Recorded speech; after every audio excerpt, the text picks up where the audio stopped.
A little after 1 in the morning of March 28, 2016, Chengdu resident Lu Haiqiang was woken by his phone ringing.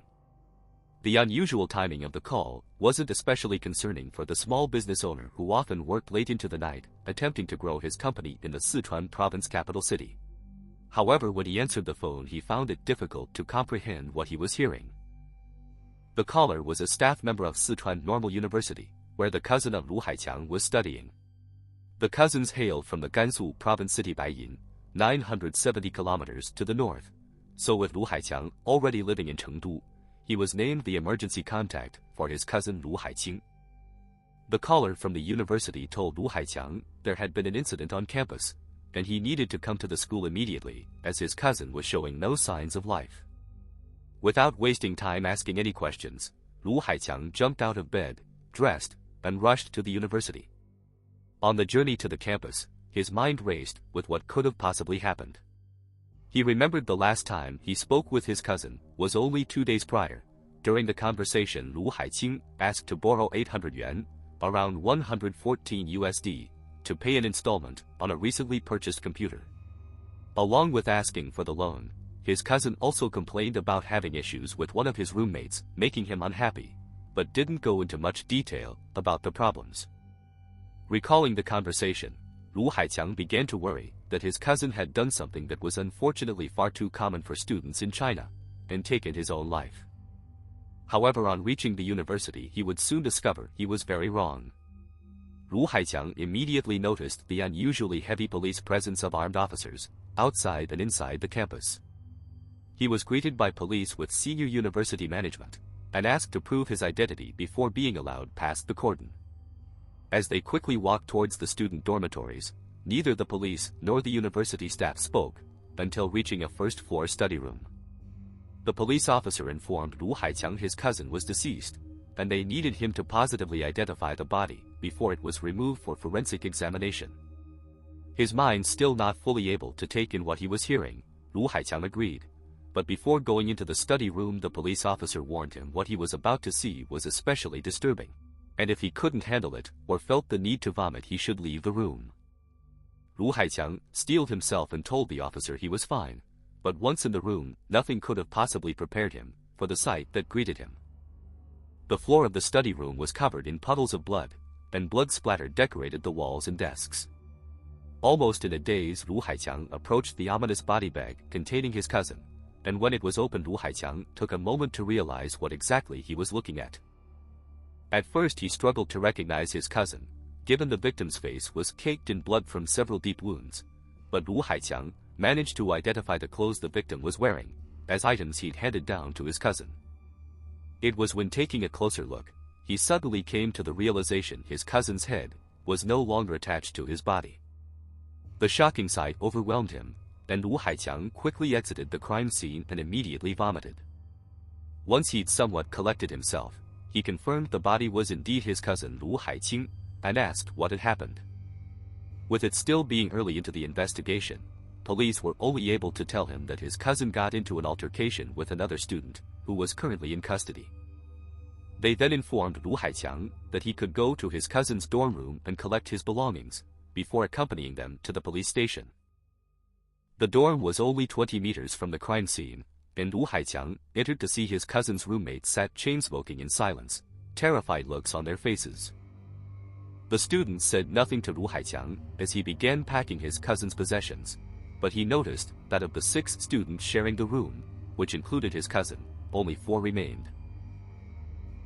The missing student was 20-year-old Teng Fei, who little over an hour earlier walked to the door of the dorm room covered in blood and carrying a meat cleaver. He calmly informed the other students in the room he'd just ended the life of Lu Haiqing, and they needed to call the police quickly because he might hurt more people. He then walked back to the study room where he left the body of his victim and locked himself inside. Teng Fei only closed the study room's interior barred door, allowing the roommates, unable to fully believe what Teng Fei claimed, to look inside the room and see the body of Lu Haiqing. Realizing Teng Fei was telling the truth, the students immediately called the emergency services and alerted university staff to the situation. Word of the incident soon began to spread around the dormitories, and students began gathering in the corridor, trying to see what was happening. The students were ordered to return to their dorms until further notice, and campus security cordoned off the study room, while teachers attempted to speak with Teng Fei. They tried to convince Teng Fei to surrender to them and open the door, but he just sat in silence on a desk, as if he couldn't hear them. It was only when officers got to the scene, Teng Fei finally decided to unlock the door, and he calmly allowed the police to arrest him. Later forensic examination of the body laid bare the shocking brutality of the attack on Lu Haiqing. The freshman student suffered 50 different wounds from the meat cleaver, many of the injuries being caused by Teng Fei hacking at the joints of the limbs in an apparent attempt to dismember the victim. Ultimately, Teng Fei only managed to succeed with completely separating the head from the body. Being questioned about the motive for so brutally ending the life of his roommate, Teng Fei told the interviewing officers issues between them had been building up for months, but an argument about singing in the dormitory eventually pushed him over the edge. In the evening of March 26th, the 6 students sharing the dorm room were winding down after finishing the day's classes. Teng Fei was lying on his bed reading, while Lu Haiqing sat at his desk surfing the internet. Wearing headphones, Lu Haiqing began singing along to the song Blooming Life, drumming the tune with his hands on his desk. This seemingly irritated Teng Fei, who sarcastically remarked about how well Lu Haiqing was singing the song. In response, Lu Haiqing asked Teng Fei what his problem was, which led to Teng Fei jumping off his bunk and slapping his roommate in the face. An angered Lu Haiqing responded by striking Teng Fei in the face with a belt. The two then got into a scuffle which was quickly broken up by the other roommates. After being pulled apart, Teng Fei sporting a cut cheek, and Lu Haiqing with a bruised face and torn t-shirt, the situation calmed, and the students went to bed without further incident. However, the next morning, Teng Fei woke to find the torn shirt belonging to Lu Haiqing in his own trash can, and took it as more taunting from someone he felt had been trying to make him miserable over the course of the previous 6 months. Feeling he couldn't take what he perceived as bullying anymore, he decided to do something about it, and went to the local supermarket, where he purchased several bottles of beer, along with the meat cleaver. The relationship between the pair was a far cry from how it started when they both moved into the university dormitory in the September of 2015. Initially, the two freshmen appeared to get on well, with them having several things in common. They both came from the same area of the Gansu province city Baiyin, and both enrolled in the University School of Dance, where they would study music, the two young men having ambitions of becoming professional singers. They even attended the same private music school at the same time, but took different classes and didn't know each other until getting to university. Despite having the same interests and dreams, the personalities of the two young men were said to be extremely different by the other students sharing the dormitory with them. Lu Haiqing was described as being outgoing, talkative, positive, and someone who loved being the center of attention. His father passed away in a coal mining accident when Lu Haiqing was only 2 years old, and when his mother remarried 3 years later, she moved away from Baiyin, essentially abandoning her son, leaving him to be raised by his uncle. The uncle and aunt raised Lu Haiqing in the same manner they treated their own son Lu Haiqiang, and the cousins, who already had extremely similar names, considered each other brothers. His uncle and aunt were very supportive of what was effectively their adopted son, notably when Lu Haiqing began showing ambitions to become a singer, rather than try and talk him into following an alternative path, like many Chinese parents would.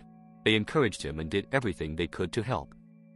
In return, the young Lu Haiqing showed his appreciation to them by taking part-time work while studying, to help contribute to the family. Teng Fei, on the other hand, was said to be an introvert, pessimistic, and often appeared to be in a bad mood. He was raised in fairly comfortable conditions, with both his parents being state employees working at the main prison in Baiyin. However, it appeared he struggled throughout his middle and high school education, suffering with depression during that time, and twice attempting to take his own life. The first attempt saw Teng Fei intending to jump from the 8th floor of the dormitory of his middle school, but he hesitated long enough for other students to spot and prevent him from doing so. The second attempt occurred while he attended high school, slicing his wrists and losing so much blood he required hospitalization. After recovering, he took leave of absence for a full semester, and received counseling for the issues he was struggling with. But despite the problems, he still ultimately performed well enough to gain admission into Sichuan Normal University. While in the early days of their freshman year the two seemed quite friendly, their different personalities soon became an issue in the tight confines of the dorm room. The pair shared the dormitory with 3 other students from their home province of Gansu, and one hailing from Hunan. The 6 did what students new to university tend to do when settling into the more laid-back college environment than the extremely strict high schools, and took advantage of their newfound freedom. They spent their first evenings playing cards and drinking games, but the alcohol introduced them to a different side of the normally quietest member of the group, Teng Fei. With alcohol, the usually reserved, almost timid Teng Fei became much more vocal, belligerent, and even aggressive, the shift in personality being so jarring it made his roommates uncomfortable. But once sober, he was back to his normal self. Despite the early harmony, as the students spent more time living together, problems gradually emerged between Lu Haiqing and Teng Fei. One of the roommates, referred to with the pseudonym Xiaobin, later told media that the pair's personalities just seemed completely incompatible. He described Teng Fei as quiet and extremely sensitive, saying he just sat on his bed reading, while the rest of them socialized. Lu Haiqing, on the other hand, was described as being someone who always spoke his mind. Xiaobin told reporters that Lu Haiqing had a sharp tongue and sarcastic tone, making it difficult to judge if he was genuinely insulting people or just joking around. According to Xiaobin, the issues between Lu Haiqing and Teng Fei started out with trivial things. One incident he recalled was a time Lu Haiqing spilled some water on the dormitory floor and didn't bother to clean it up. When he entered the room, Teng Fei slipped on the puddle and crashed to the ground. Seeing this from his bunk, Lu Haiqing began laughing, resulting in an argument between them, and threats from Teng Fei. Another issue emerged with Lu Haiqing getting up early during weekends. As he'd done during his high school days, Lu Haiqing took on a part-time weekend job, requiring him to get up early while his roommates slept. His bed was directly opposite that of Teng Fei, and each morning the sound of Lu Haiqing waking for work disturbed Teng Fei, leading to more arguments. With this issue, it appeared Lu Haiqing attempted to do something about it, first asking the other roommates if they'd change beds with him, but they refused. He then went to the school administration, asking to change to another dorm room, citing his issues with Teng Fei as the reason. But the school informed him part of the university experience was trying to get along with others and resolving problems in an adult manner, rejecting the request. The next notable incident occurred just before the end of the first semester, with the students preparing to head back to their hometowns for the new year. As they drank together in the dorm room, Lu Haiqing spoke about being happy to have the chance to see his girlfriend who was studying 800 kilometers to the northeast in the city of Xi'an when he got back home. He then turned to Teng Fei, who the other students knew had never had a girlfriend before, and made some comments about his inability to find a girl who liked him. With his often sarcastic tone, it was difficult to tell if Lu Haiqing was joking or being insulting. Expecting another argument ruining the positive mood, the other roommates were surprised and relieved when Teng Fei didn't respond, and remained quiet for the rest of the night. Only a month after returning from the holiday, the argument about the singing occurred, and despite the previous conflicts, this was the first time things turned physical. Shortly after their roommates stopped the fight, Teng Fei asked Lu Haiqing to speak with him privately, wanting to try and end the conflicts between them. Lu Haiqing also appeared open to trying to fix the constant problems, and they went to speak to each other alone for the first time in months. Teng Fei opened up about his past struggles with depression and what he attempted to do during his middle and high school days, and asked Lu Haiqing to stop doing things that could provoke him. He warned his roommate that he didn't know if he could control himself if pushed too far, and Lu Haiqing appeared to listen sympathetically. Feeling he'd made peace, Teng Fei went to leave the room, but as he got to the door, Lu Haiqing, either sarcastically or joking, thanked Teng Fei for not hurting him. Teng Fei took the remark as just another instance of Lu Haiqing not treating him with respect or consideration, and he began to think about how he could vent his frustration. Tragically, the final words Lu Haiqing ever spoke to Teng Fei were misconstrued and genuinely light-hearted, at least according to his girlfriend. Speaking with her later that evening, Lu Haiqing told her about the fight and the conversation between him and Teng Fei. He dismissed the fight as just boys being boys, and told her that after speaking to Teng Fei, everything was good. Teng Fei, however, didn't feel the same way, and the following morning, along with going to the supermarket to purchase the beer and knife, he contacted a female student friend to talk about his unhappiness. Teng Fei told her he was seriously thinking about hurting himself and others, but after speaking for a while, the female student believed he was being overly dramatic, which wasn't uncharacteristic for him, and by the end of the talk, his mood seemed much better. Unfortunately, the female student failed to report the conversation to university staff, and hours later it would have tragic consequences. Teng Fei sat alone in the dorm room drinking for the rest of the afternoon. With it being Sunday, the other students were all outside making the most of their free time. Eventually the roommates returned, but by 11 p.m., there was still no sign of Lu Haiqing. After finishing work and returning to the campus, Lu Haiqing went straight to the study room to complete some assignments before going back to the dormitory, and tired of waiting, Teng Fei came looking for him.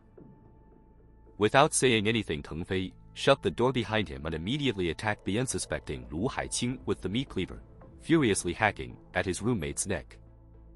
Severely injured and bleeding heavily, Lu Haiqing fell to the floor while Teng Fei pounced and removed his roommate's head, before attempting to separate other body parts. Eventually he gave up without success and went back to the dormitory to tell the other roommates what he'd done. During the interrogation, Teng Fei told the interviewing officers he hated Lu Haiqing but hated himself more, adding that he wanted to receive the death penalty so his life could end, something he wanted to do himself but was too cowardly. With the brutal nature of the crime, the total disregard Teng Fei showed towards his own life, and the past history of being treated for mental health issues, he would undergo psychiatric evaluation to assess if he was fit to stand trial. If he was found to be suffering with mental health issues at the time of the crime, depending on the severity of his condition, it was possible he could escape the death penalty. When police informed the family of Lu Haiqing about this, there was an understandably angry reaction. The family were already in dispute with the university, who denied having any responsibility over the incident. The university offered them 70,000 yuan, 10,000 USD humanitarian compensation for the loss of their relative, but the family felt the university were partly to blame for the tragedy. The police investigation found that both Teng Fei and Lu Haiqing approached the school's administration separately and requested to move to different dorm rooms on several occasions, but each time were told to just learn to get along with each other. Furthermore, it emerged that Teng Fei spoke with the school's psychological counselor several times in the months leading up to him taking the life of Lu Haiqing, saying that he felt his mental health was suffering thanks to the issues with his roommate. But still no action was taken. The compensation offer was dependent on the family agreeing to sign a letter absolving the university from blame in regards to the incident. The cousin of the victim and the person asked to identify the body of someone he considered a brother, Lu Haiqiang, was especially angry, and 18 days after the arrest of Teng Fei he went public with his frustrations. He published a series of posts on the social media platform Weibo, talking about the university's reaction to the incident, and suggested the family of Teng Fei were trying to use their influence as state employees to help their son avoid the harshest punishment. The posts, which included extremely graphic uncensored images of his cousin's remains, photographs which he took after accompanying the body to the medical facility the autopsy was conducted, also highlighted the fact the family of Teng Fei had so far made no attempt to contact his family to apologize. Lu Haiqiang also questioned the history of mental health issues Teng Fei supposedly suffered in the past, claiming that the evidence being offered was fake. The anger Lu Haiqiang felt towards the Teng family was largely due to statements the mother of Teng Fei gave to the media. She admitted that the family failed to inform the university of her son's prior problems, fearing the stigma towards people suffering mental health issues common in China may potentially harm her son's future prospects. She also rather coldly stated that if her son was going to harm anyone thanks to his issues, she always believed he was far more likely to hurt himself than other people. She failed to offer condolences to the family of Lu Haiqing and never apologized for her son's actions. The posts published by Lu Haiqiang eventually saw him being visited by the police. With the investigation ongoing, the names of both the victim and perpetrator were being withheld from the public until the trial took place. In the posts, Lu Haiqiang named both Teng Fei and his cousin, which resulted with the family of Teng Fei receiving harassment, so he was asked to take them down. However, they'd already been viewed by millions of people, and internet detectives found the social media of Teng Fei. While other students who knew him described Teng Fei as being introverted, timid and sensitive, his online activity perhaps showed a hidden side to his character.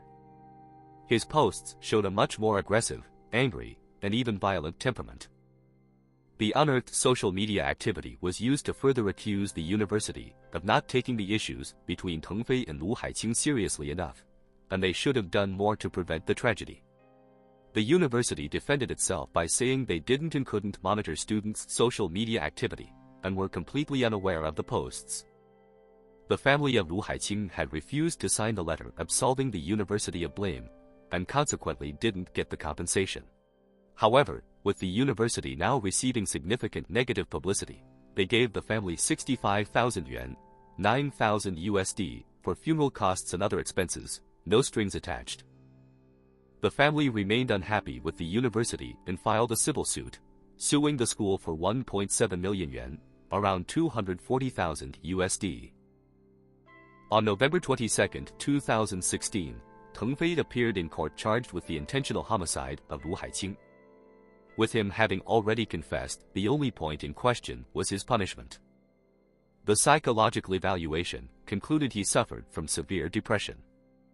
This, along with other tests, finding Teng Fei was on the autistic spectrum, saw the doctors state he should be considered only partially responsible for the crime. His defense argued the psychological evaluation, the fact he surrendered to police voluntarily and gave them a full confession, combined with his young age, should see him handed a lighter punishment than the expected death penalty. The prosecution contested the points, arguing that being diagnosed with depression wasn't a severe enough condition to free him from being fully responsible for his actions. They also questioned the claim he voluntarily surrendered to the police, using witness testimony stating he sat in the classroom holding the knife for several minutes after police arrived and ordered him to unlock the door. Furthermore, it was actually roommates of Teng Fei who called the police after he essentially threatened them, and therefore the surrender wasn't voluntary. Teng Fei himself said little during the proceedings, other than asking the court to sentence him to death on multiple occasions. Almost 1 year later, on September 6, 2017, the court announced that Teng Fei was sentenced to death, but the punishment came with a 2-year suspension. If he performed well and showed willingness to be rehabilitated during the 2-year period, the sentence would be commuted to life in prison. The court accepted the psychological evaluation, ruling that due to the mental health issues he was experiencing at the time, he could only be held partially responsible for his actions. The family of Teng Fei were also ordered to pay the Lu family 83,000 yuan, almost $12,000. Naturally, the victim's family were extremely unhappy with the decision and lodged an official appeal against the judgment. The appeal was ultimately rejected, but on March 27, 2018, the civil litigation took place, with the family of Lu Haiqing now lowering their demands to 570,000 yuan, $81,000. In a remarkably tone-deaf response, the university entered a counterclaim, demanding the 65,000 yuan given to the family be returned. The university legal team argued the school still didn't accept any responsibility regarding the incident, and considered the matter closed after giving the Lu family the 65,000 yuan. The dispute between the Lu family and the university rumbled on for several years, but eventually both parties reached an agreement, the details of which weren't made public. The 2-year suspension of the death penalty handed to Teng Fei passed, and his sentence was commuted to life in prison, where he remains to this day. Thanks for watching. If you enjoyed the video, please consider giving it a like, leaving a comment, and subscribing to the channel. And hope to see you again for the next dark tale from the Middle Kingdom.